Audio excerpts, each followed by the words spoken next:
Hello everyone. तो आज हम करेंगे NCERT math class 10 chapter number 4 जो कि है क्वाड्रेटिक इक्वेशंस। तो चैप्टर के नाम से ही हमें पता चल रहा है कि हमें इस चैप्टर में करना क्या है। तो पहले अच्छे से इंट्रोडक्टरी पार्ट करते हैं इस चैप्टर का एंड देन आगे आने वाली वीडियोस में हम क्वेश्चंस पे आएंगे। तो क्वाड्रेटिक इक्वेशन, सबसे पहले चैप्टर के नाम से हम क्या समझते हैं, क्वाड्रेटिक इक्वेशंस का मतलब क्या होता है। ऐसी इक्वेशंस जिनमें वेरिएबल की पावर या फिर डिग्री, हाईएस्ट पावर जो है वो 2 रहे, उन इक्वेशंस को हम क्वाड्रेटिक इक्वेशंस कहते हैं। क्वाड्रेटिक इक्वेशंस पे कुछ काम हम पॉलिनोमियल जो हमारा चैप्टर था, चैप्टर नंबर 2, उसमें कर चुके हैं। आज डीपली इस पर हम स्टडी करेंगे, या फिर हम कहें कि इस चैप्टर में हम कंप्लीटली क्वाड्रेटिक इक्वेशंस को अच्छे से स्टडी करेंगे। तो पहली चीज जो हमने देखी, ऐसे इक्वेशन जिसमें वेरिएबल की हाईएस्ट पावर 2 हो या फिर वेरिएबल की डिग्री 2 हो, उसको क्वाड्रेटिक इक्वेशंस कहा जाता है। For example 2x square minus 5x plus 7 is equal to 0। Equation है, इक्वल टू का साइन आ रहा है तो ये इक्वेशन है। सेकंड क्या है, वेरिएबल। वेरिएबल क्या है इसमें, x। इस चैप्टर में हम वन वेरिएबल के ऊपर जाएंगे, यानी अगर इक्वेशन में x वेरिएबल है तो कंप्लीटली x वेरिएबल होना चाहिए, y है तो कंप्लीटली y। तो वेरिएबल यहाँ x है, x की हाईएस्ट पावर 2। हाईएस्ट पावर क्या है, एक x है जिसकी पावर 1 है और एक x है 2, तो 2 हाईएस्ट पावर है। तो ये जो इक्वेशन है, इस इक्वेशन को हम कहेंगे क्वाड्रेटिक इक्वेशन। तो क्वाड्रेटिक इक्वेशन के बारे में हमने ये कर लिया, ऐसी इक्वेशन जिनमें पावर ऑफ वेरिएबल इज 2, उन्हें क्वाड्रेटिक इक्वेशंस कहा जाता है। इस चैप्टर में हमें काम क्या क्या करना है। पहली चीज, इस चैप्टर में हमें क्वाड्रेटिक इक्वेशंस को सॉल्व करना है। सॉल्व करने से मेरा मतलब क्या होता है, वेरिएबल की वैल्यू फाइंड आउट करना। सॉल्व करना क्या रहेगा कि वेरिएबल की हम वैल्यू फाइंड आउट करें, उसे हम कहते हैं सॉल्यूशन पार्ट। वेरिएबल की कैसे वैल्यूज फाइंड आउट कर सकते हैं वो करते हैं। सबसे पहले हमें काम करते हैं क्वाड्रेटिक इक्वेशंस की जनरल फॉर्म या स्टैंडर्ड फॉर्म देख लेते हैं क्या हो। स्टैंडर्ड फॉर्म रहेगी इसकी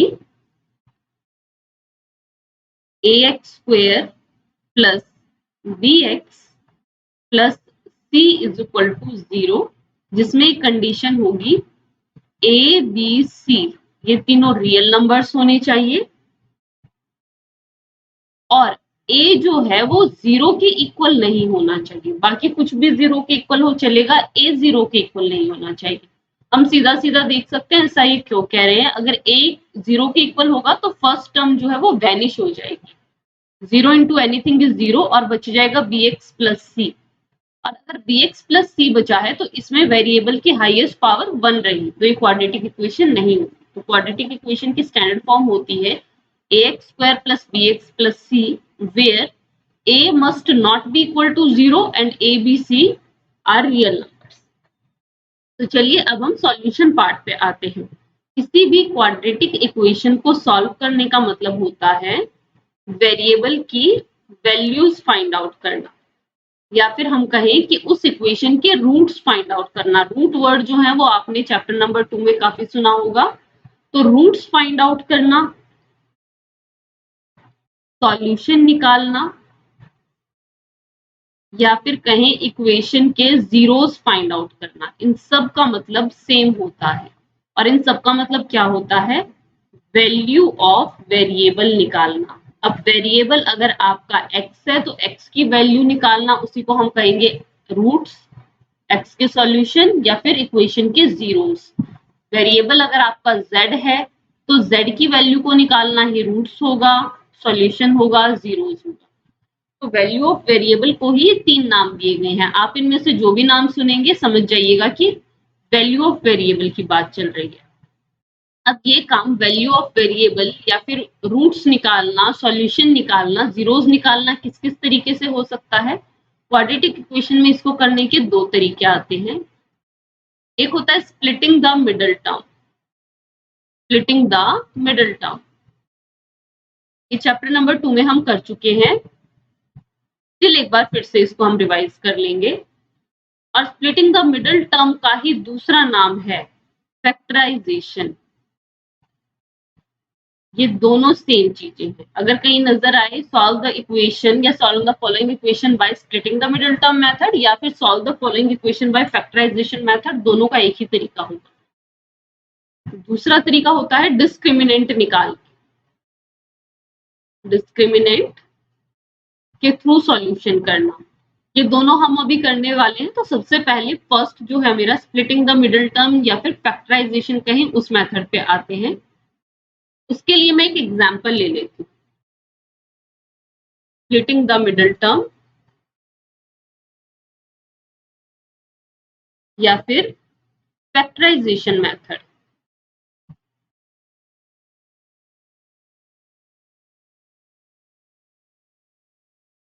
इसके लिए मैं एक काम करती हूँ, एक एग्जाम्पल लेती हूँ और उसके थ्रू सॉल्व करके दिखाते हैं। फॉर एग्जाम्पल मेरे पास जो इक्वेशन है वो है x square minus 3x minus 10 is equal to 0। ये मेरे पास एक इक्वेशन है। अब मुझे इसका सॉल्यूशन निकालना है या फिर मैं कहूँ इसके रूट्स निकालने हैं या फिर इसके जीरोस निकालने हैं। ये काम हमें करना है splitting the middle term method से या फिर कहा जाए फैक्टराइजेशन मेथड से। दोनों नाम अच्छे से याद रखिएगा, दोनों का एक ही मतलब निकालता है या फिर मैं कहूँ दोनों को करने का एक ही तरीका होता है।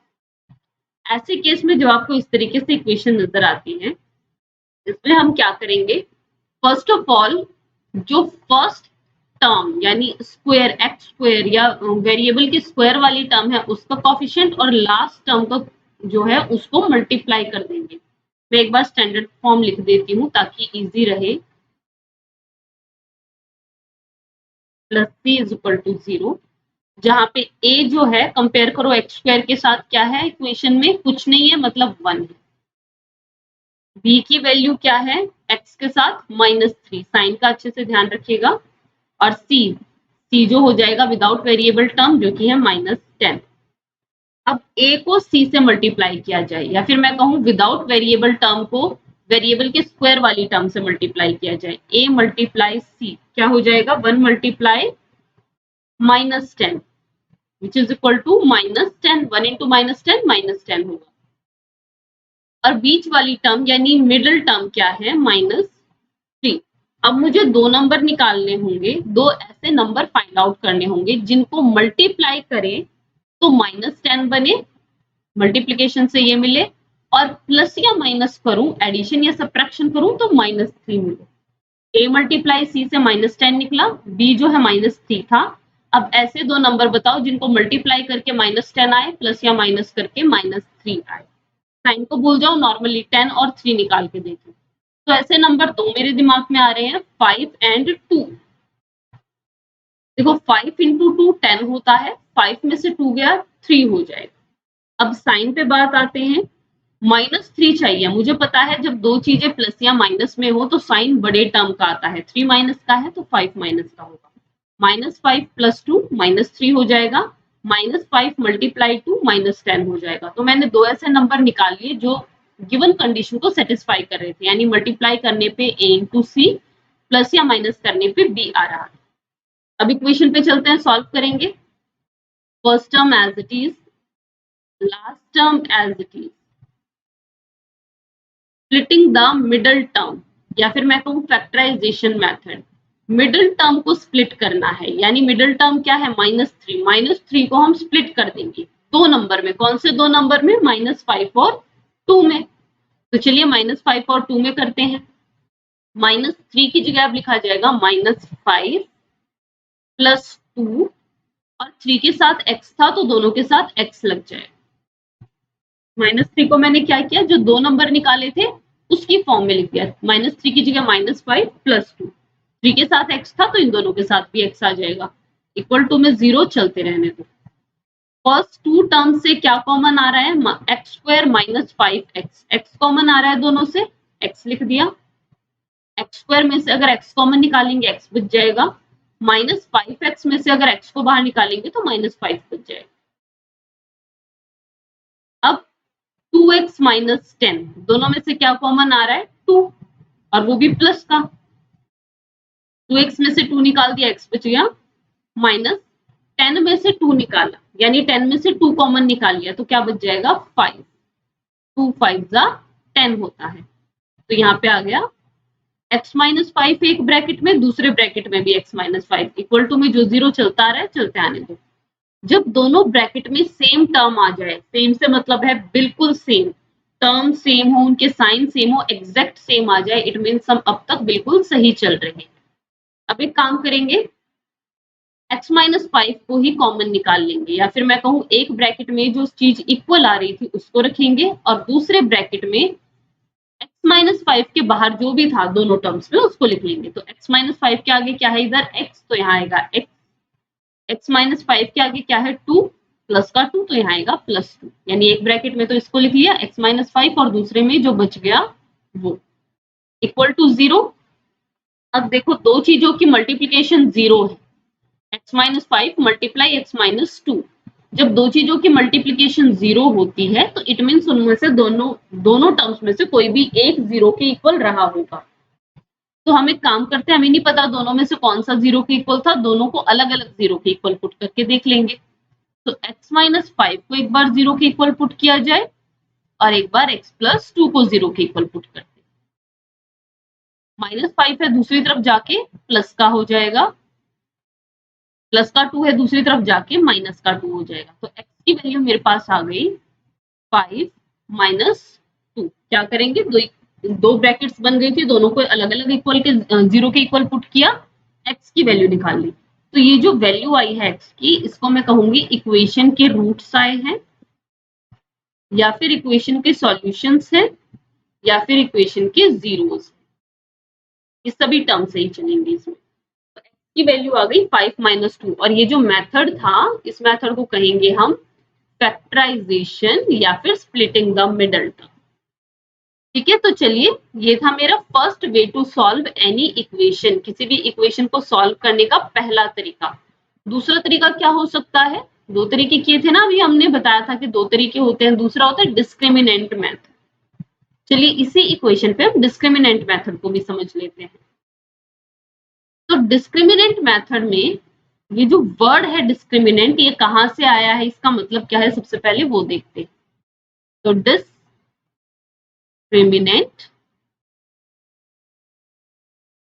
मेथड, सबसे पहले डिस्क्रिमिनेंट होता क्या है, मेरे पास अगर एक इक्वेशन है, ये स्टैंडर्ड फॉर्म लिखती मैंने equation, this is a quadratic equation. तो इसमें जो डिस्क्रिमिनेंट है उसको मैं डी से डिनोट करती हूँ, और डी होता क्या है, उसका एक फॉर्मूला है। डी का फॉर्मूला है B square minus 4ac। D क्या है, एक्स के साथ वाली टर्म, ए क्या है, एक्स स्क्वायर के साथ वाली टर्म, और सी क्या है, विदाउट वेरिएबल टर्म। अब इक्वेशन के अकॉर्डिंग आप पता लगा सकते हैं बी की वैल्यू क्या होगी, ए की क्या होगी, सी की क्या होगी। और जब बी स्क्वायर में से 4ac को माइनस किया जाएगा तो उसे हम कहते हैं डिस्क्रिमिनेंट डी। और x की वैल्यू कैसे निकलेगी, x की वैल्यू के लिए फॉर्मूला होता है minus B plus minus under root D by 2a। Plus minus से मेरा मतलब क्या है, x की दो वैल्यू निकलेंगी, क्वाड्रेटिक इक्वेशन है ना, x की पावर 2 है तो मतलब x की दो वैल्यू आएंगी। एक वैल्यू तो आएगी माइनस बी प्लस का रूट डी बाय 2a, और दूसरी आएगी माइनस बी माइनस का रूट डी बाय में 2a। इसीलिए यहाँ प्लस माइनस लगाया था कि एक बार प्लस से आंसर निकालो, एक बार माइनस से। तो ये होता है d का मतलब डिस्क्रिमिनेंट, और ये होती है x की वैल्यू। ये फॉर्मूले बच्चे आपको याद करने पड़ेंगे। d हो जाएगा बी स्क्वायर माइनस 4ac, और x हो जाएगा minus B plus minus root D by 2a। आप इस फॉर्मूले को याद कर लीजिए, आपके सारे क्वेश्चन सॉल्व हो जाएंगे। और चांसेस होते हैं एग्जाम में सिंपली आने के कि सॉल्व द इक्वेशन या फिर solve the quadratic equation. Method ना पता हो, फॉर्मूले हैं आपको, फिर भी फर्स्ट जो मेथड था स्प्लिटिंग द मिडिल टर्म, कहीं ना कहीं ये सोचना पड़ेगा किन दोनों नंबर्स को मल्टीप्लाई करके ये मिलेगा, किसको माइनस करके ये मिलेगा। इसमें कुछ नहीं करना है, बी की वैल्यू देखते ही पता लगा लोगे, ए की सी की जस्ट पुट करना है और आंसर आएगा।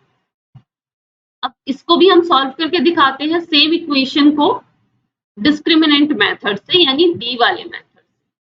तो इक्वेशन क्या थी मेरी, x square minus 3x minus 10 is equal to 0। अब एक काम करते हैं, सबसे पहले ABC लिख लेते हैं। स्टैंडर्ड फॉर्म क्या होती है, ax स्क्वायर प्लस में bx plus c is equal to 0।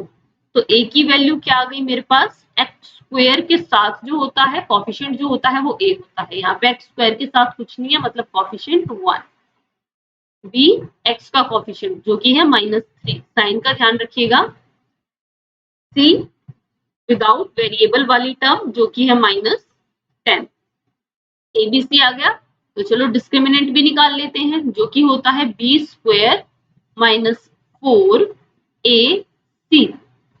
B square का मतलब -3 स्क्वायर, सिंपली वैल्यू पुट करते जाओ, माइनस की जगह माइनस, 4 की जगह 4, ए की जगह 1 और सी की जगह -10।